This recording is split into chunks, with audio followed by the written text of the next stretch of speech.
Hola a todos y todas, ¿qué tal estáis? En este vídeo os voy a traer las lecturas que estuve haciendo durante el mes de marzo y tengo que decir que fue un mes para mí bastante provechoso, ya no solamente en número de libros, que eso creo que es más bien lo de menos, no es lo mismo que te leas 5 libros de 150 páginas cada uno a que te leas 2 libros de 1000 páginas, no es absolutamente para nada igual. Así es que el número de libros, el número de unidades, es como que no es muy... no sé, no te puedes fiar mucho de él. En cambio, el número de páginas, ahí sí que sí te puedes ya hacer un poco más a la idea. Sí que considero ha sido muy provechoso para mí este mes. He leído muchísimo y como tengo 5 lecturas de las que hablaros, una de ellas ya tenéis reseña, pero de todas formas quiero alargar este vídeo, así es que voy a empezar ya. De la primera que os voy a hablar, ya tenéis reseña en el canal, ha sido un vídeo muy reciente, creo que fue el anterior, el de la semana pasada, y es Detrás del ruido de Ángel Martín. No voy a explayar en este libro, ya sabéis por la reseña si la habéis visto y si no, pues ya os voy a hacer un pequeño resumen en este vídeo. Me ha gustado muchísimo. Aquí Ángel Martín nos narra su experiencia después de su brote psicótico, mientras que en su primer libro, por si las voces vuelven, nos cuenta cómo sufrió él esa enfermedad, ese proceso. Ahora nos narra el proceso de recuperación, lo que viene después de todo lo que sufrió, por todo lo que pasó, y el cómo se sintió él cambiado, no solamente él, sino también la gente que lo rodeaba, cómo su ambiente, su burbuja en la que él vivía cambió por completo drásticamente, tuvo que adaptarse, y también ese proceso de recuperación fue bastante lento, también doloroso, fue muy duro, fue una cuesta arriba muy grande, muy larga, y es un proceso que le ha durado meses, le ha durado años, y que él mismo dice que a día de hoy sigue aprendiendo a aceptarse de nuevo, sigue aprendiendo a conocerse también a sí mismo, puesto que ese cambio que hubo en su vida le afectó muchísimo, y también pues cambió él como persona. Así es que me parece un libro muy instructivo, muy necesario, igual que el primero. Sin embargo, creo que es un poco repetitivo en ciertos aspectos. Sí, es verdad que al final todo esto se centra en lo que le ocurrió a él en el brote psicótico, pero y aunque explora muchísimas ramas que salen de ese núcleo, creo que vuelve demasiado a él y que la relación que hace unas con otras es demasiado estrecha. No sé si me estoy explicando bien, pero por ese lado se le puede hacer un poco repetitivo el libro, aunque, como he dicho, habla de muchísimos aspectos, ya sea en lo personal, en lo familiar, en las amistades, en la profesionalidad, en su salud mental, en todo, y en también cómo ve la gente después de todo esto, y también gente que conoció que ha pasado por lo mismo que él, y anima a muchísima gente a intentar salir de ese hoyo, de ese bache. Y creo que es un libro muy aleccionador, muy inspirador, y que os lo recomiendo muchísimo. Es igual de largo que el anterior, son 250 páginas, y por supuesto pues me ha encantado. El siguiente libro de que os voy a hablar es un ensayo y es una habitación propia de Virginia Woolf. Me ha gustado muchísimo también. Creo que es un libro cuyas ideas de cómo está concebida la mujer, Virginia Woolf lo centra más en el ámbito literario, en cómo una mujer, si se le da la oportunidad, los medios y los materiales para crear arte, más concretamente novela y sobre todo poesía, podemos llegar a ser tan buenas como los hombres en este ámbito artístico, o incluso mejores. Lo que pasa es que, pues claro, hace 100 años no se nos daba en absoluto esa oportunidad. Y bueno, pues la cosa ha cambiado muchísimo en 100 años, hemos mejorado muchísimo, hemos cambiado muchísimas cosas. Sin embargo, al final yo soy mujer y yo también he tenido pues ciertas experiencias, y pues si extrapolamos ciertas palabras de Virginia Woolf y ciertas anécdotas que ella cuenta a aspectos actuales de ahora, del año 2025, siglo XXI, todavía hay cosas en las que tenemos que trabajar, y aunque hemos mejorado muchísimo, todavía nos queda mucho camino, es muy duro. Claro, al final te tienes que poner a reflexionar sobre este ensayo, sobre lo que dice, lo que te quiere decir, y es muy duro ver que hay cosas que siguen manteniéndose antiguamente, o sea, antiguamente, hace 100 años, a Virginia Woolf la tachaban de histérica, y a las mujeres que se quejaban de que no las dejaban trabajar, de que no se les daba el prestigio que ellas merecían, las tachaban de histéricas. Y hoy en día también en ciertos aspectos nos tachan de histéricas si nosotras alzamos la voz y decimos que hay ciertas cosas que se nos hacen, que es acoso sexual, por ejemplo, pues también nos tachan de histéricas, de que es que lo exageramos todo y bueno, pues al final todo se, todo se centra en la tolerancia, el respeto y en escuchar a los demás y en ponernos en la piel de los demás, en la empatía.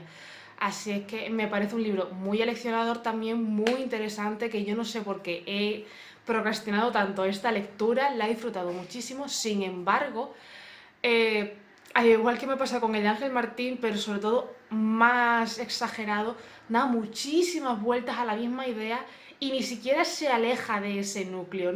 Cada vez que hablas de la figura de la mujer en literatura, siempre acaba hablando de los hombres que han hecho ensayos o estudios sobre mujeres que nos han dejado fatal y que hay mujeres como Jane Austen o las hermanas Bronte que han tenido esa oportunidad de brillar y que han demostrado que pueden ser igual de buenas que los hombres y siempre vuelve a eso, siempre vuelve a eso. Menciona muchísimo lo mismo y por eso puede llegar a ser un poco cansino en ese sentido. Pero me parece un libro muy importante que debería leerse todo el mundo y sobre todo para aprender un poco lo que es la empatía y el cómo nos sentimos también las mujeres, porque al final, como he dicho, tienes que extrapolar esas ideas también a la actualidad, no solamente te centres en que es un libro que se escribió hace 100 años y en el contexto en el que se escribió, sino también tienes que pensar y tienes que comparar lo que te dice ella con situaciones de la actualidad y vas a ver que es un libro muy actual a pesar de tener un siglo y que ha sido canelita en rama. Lo siguiente que me leí, que fue en 24 horas, me lo bebí, es La cara oscura de la luna de Shirley Kenyon. Ya os hablé en el blog que he hecho recientemente de que me quería meter este libro en vena porque hacía ya tiempo que no volvía al universo de Cazadores Oscuros, así es que me apetecía volver, me apetecía darme este caprichito de no parar de leer durante horas y horas y horas.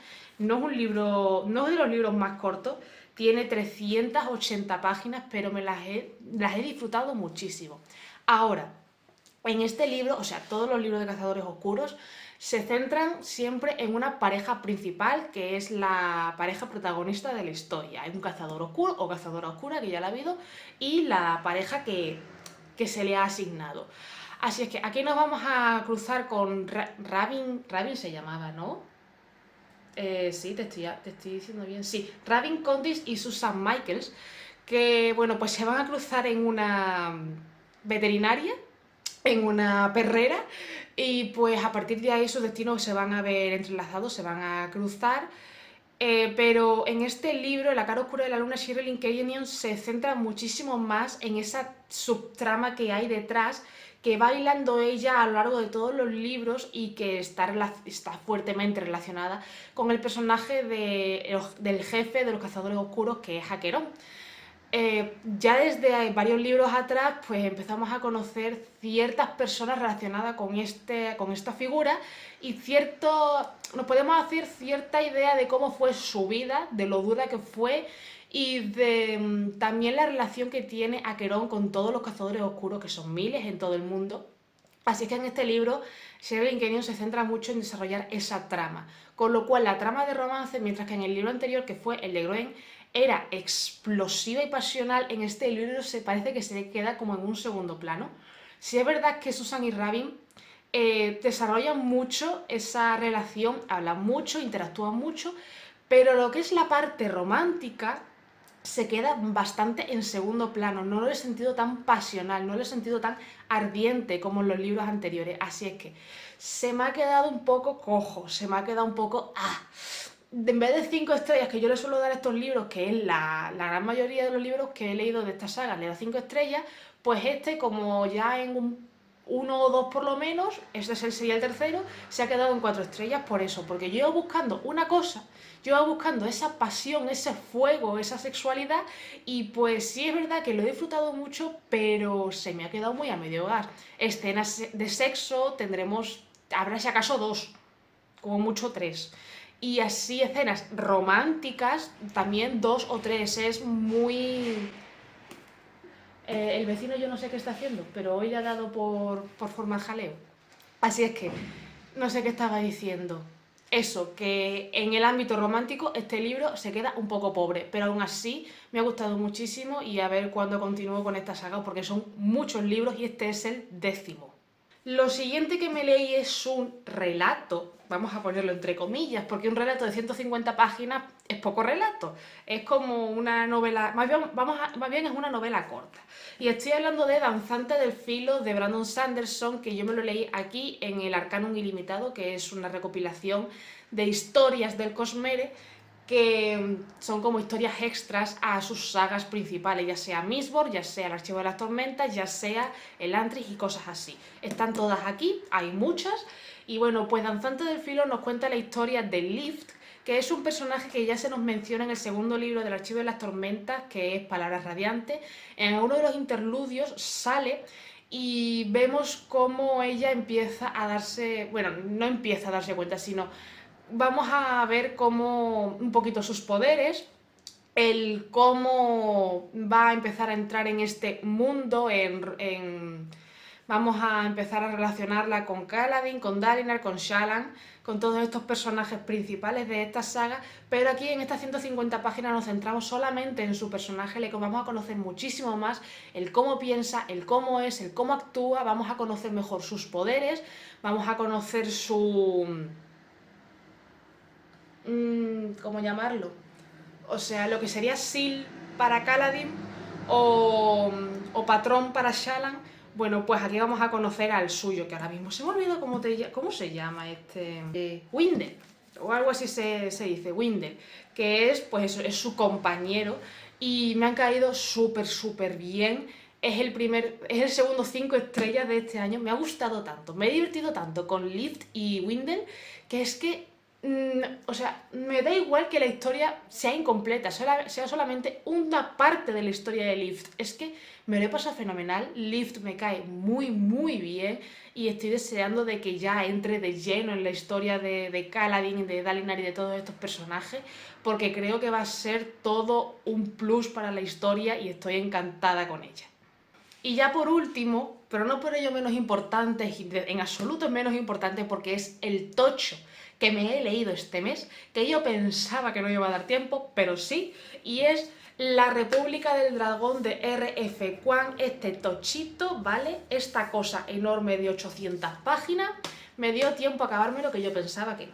Es la segunda parte de la trilogía La Guerra de la Amapola de esta autora. Ya os comenté que La Guerra de la Amapola me ha gustado mucho, pero es que La República del Dragón me ha gustado todavía más.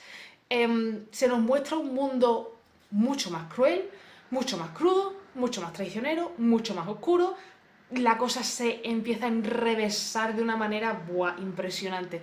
En La Guerra de la Amapola, sí es verdad que ya lo dije, es un libro que es muy crudo, es muy fuerte, tiene escenas que se te van a revolver el estómago, ¿vale? Y aquí también hay algunas escenas que te van a poner mal cuerpo. Es un libro mucho más largo que el primero y mientras que en el primer libro vamos a seguir la guerra de la amapola, es la tercera guerra de la amapola que sufre Nikan, el país de Rin, aquí vamos a tener otro tipo de guerra, es otro tipo de conflicto y es más bien una guerra civil. No os voy a decir más, no voy a deciros o sea, entre qué bandos es la guerra civil, pero es una guerra civil, es una guerra interna y es increíblemente interesante. Toda la política, todo el meollo, toda la suciedad, la mierda que hay en el gobierno de Nikan, en el imperio de Nikan. Vamos a conocer muchísimos personajes que en el primer libro se nos nombran, ¿vale? Se nos presentan, pero no ahondamos en ello. Aquí sí vamos a conocerlos más, vamos a verlos en acción. Voy a poner el libro así porque se me está cansando la mano. Vamos a verlos en acción y Rin va a cometer muchísimos errores, igual que en el primer libro. Va a tomar muchísimas decisiones que van a ser muy difíciles y es una auténtica delicia esta trilogía. De verdad que la estoy disfrutando muchísimo y Rin es un personaje tan humano, o sea, se equivoca tanto, tiene tanto miedo, tiene no sé, y además no es el típico personaje que es fuerte, que es lanzado, no, es impulsiva, tiene miedo, tiene el ánimo por los suelos, la autoestima por los suelos, es una chica que tiene muchísimos problemas y por lo menos para mí, ya por eso empatizo muchísimo con ella. Y RF Kwan lo expresa muy bien para que tú la entiendas. Hay gente que dice que no conecta con los personajes, que no conecta con Rin, con la protagonista, ni con Kitai, ni con Neza. Pero es que, claro, no son personajes que están hechos para caer bien, no son buena gente. Son personas son personajes que tienen muchos grises, tienen muchas sombras, tienen muchos colores en su personalidad, en su alma. Y tengo que decir que durante el primer cuarto del libro, primer tercio, yo estaba de que hablasen de Altan hasta aquí. Pero hasta aquí, de verdad, pero por favor, vamos a ver, Paqueri. Yo entiendo que es una figura muy importante en esta historia, pero es que todo volvía a ese personaje, todo. Y de verdad, tarda mucho en aprender a soltar un poco ese hilo, ¿vale? Es una obsesión tremenda lo que tienen con ese personaje, que es muy importante para la historia. Yo entiendo que lo es, pero jope, acabé harta de leer Altan en cada párrafo que había. Aún así, quitando eso, durante la primera mitad del libro, creo que fue por culpa de las lecturas que metía entre medias, como que estaba un poco no desencantada, sino un poco desenganchada. Y ya cuando, a partir de la mitad del libro, 400 páginas, lo cogí y no paré de leer, me enganché de una manera que es que eso era insano. Así es que de que acabe esta trilogía me va a doler en el alma. Tengo entendido que a la gente no le suele gustar el tercer libro, que es muy caótico, que no parece que tenga... Como que la autora no tenía una idea fija de lo que quería hacer con el personaje de Rin y suele ser el que menos gusta. Este normalmente gusta un poco más a la gente que el primero, y aún así el primero gusta mucho. Veré qué tal el segundo, pero de verdad que esta trilogía es oro puro, me encanta.